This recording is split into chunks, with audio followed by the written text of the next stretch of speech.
You are locked inside a stone chamber beneath the Colosseum.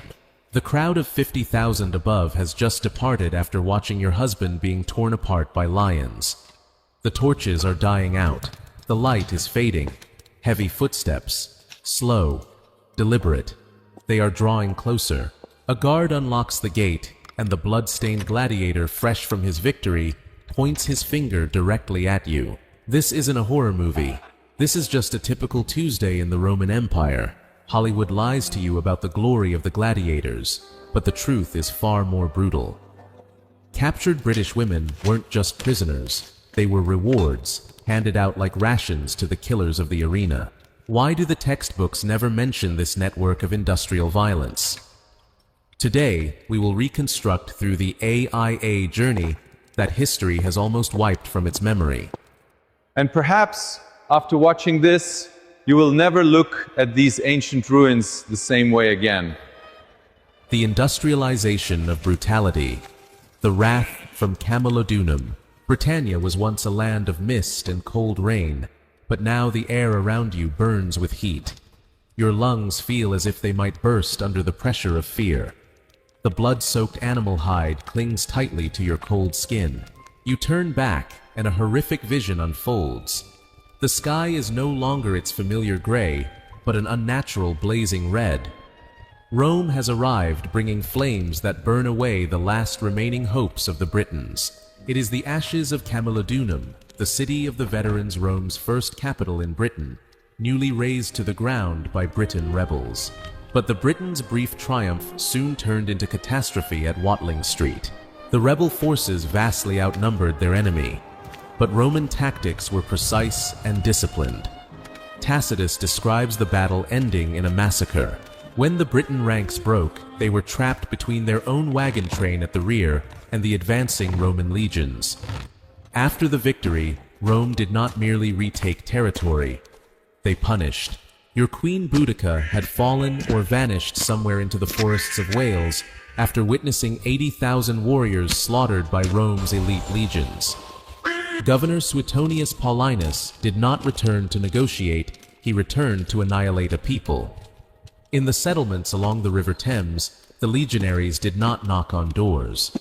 They drove their heavy scutum shields forward, smashing through whatever still stood. The women of the Iceni and Trinovantes, their arms marked with distinctive blue warrior tattoos, were now dragged across mud, thick with ash. Their hair was twisted around the hands of expeditionary soldiers, used like reins to control livestock. Now you are running across the fields north of Camulodunum. The smoke is no longer the smoke of rebellion. It is the smoke of reconquest. The timber and daub houses around what is now High Street in modern Colchester are being ransacked. The legion advances rank by rank, not hurried, not chaotic. They have already won. Cries in the ancient Brittonic tongue echo through the alleys of Colchester, but the only reply is the cold clash of armor and sharp commands in Latin capite eos, seize them. A door is smashed in with a shield. You are dragged into the dirt courtyard. Not everyone is killed. Tacitus records that many were executed, but he also makes clear warfare in the provinces often led to capture and sale into slavery. After the uprising, Rome's retaliation was industrial in scale. The women who survived were not treated as prisoners of war. Under Roman law, they were immediately classified as res, meaning things or property, a commodity without a soul, without legal standing, tightly administered by the commentariances, the record keepers of the Roman state. At the port of Londinium, Rome established inspection and classification stations. Women were stripped publicly to have their teeth, hair health, and reproductive capacity examined. The youngest and strongest women were separated out. They were branded or fitted with lead tags around their necks, listing their tribal origin, Britannica. The journey from the mist-laden forests of Britain to the searing heat of Rome began with the clatter of chains locking into place on the deck of a galley. The conquest did not end on the battlefield at Watling Street. For these women, hell truly began when their names were erased and replaced with an asset number. If you were a Briton woman at that time, would you choose to end your life like Queen Boudica, to preserve your dignity. Or step into the darkness, holding on to the faint hope of one day returning home. The bureaucratization of pain. When women become service categories. After the revolt of Boudica was crushed, the Roman forces did not merely restore control. They restructured the province of Britannia. Cities such as Verulamium and Londinium became administrative, military, and commercial centers. In ancient warfare, captives were considered lawful spoils. Women and children were not executed en masse if they retained economic value. They were gathered in temporary camps near military roads, particularly along Watling Street, the route connecting Verulamium and Londinium. Rome did not keep captives indefinitely. They processed them. How bitterly ironic. The hands that once wove fine cloth and gripped weapons were now bound to wooden stakes like livestock awaiting slaughter. Bare feet stood in the cold mud of a military camp near Verulamium. A Roman officer approaches. He does not look you in the eye. With a rough motion, he grips your jaw and forces your mouth open to inspect your teeth. Then his gaze moves over your body, the way a butcher examines cattle before slaughter. Do not mistake this for cruelty born of rage. This is asset management. In Roman eyes, you are no longer a warrior, a mother, or even a person. You are a number in the empire's logistical records. Rome did not enslave chaotically. They turned violence into a precise administrative procedure. According to the standards recorded in bureaucratic registers, slaves were classified based on 4 pillars. By age, those considered too old or too young were discarded or sold cheaply on the spot. Young women were viewed as long-term investments, expected to produce future generations of slaves. Health was also assessed. Any war wounds or signs of disease reduced the value of the commodity. The final evaluation concerned appearance. Briton women with pale skin and striking hair were often reserved for higher-end markets in the heart of Rome. In his moral writings, Seneca once reflected on how Roman society had grown accustomed to treating human beings as speaking tools, not emotion, not identity, only function, numbers written directly onto your skin. A guard uses white chalk to mark a strange symbol on your shoulder, a code for traders to identify your type. Beside him, a clerk records the estimated price on a wax tablet.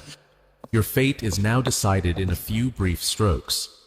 In Londinium, near what is today the River Thames, Roman warehouses and docks once stood. Captives could be transported overland along Watling Street, or sent by river out to sea. There are no surviving records detailing each group of women captured after the revolt of Boudica.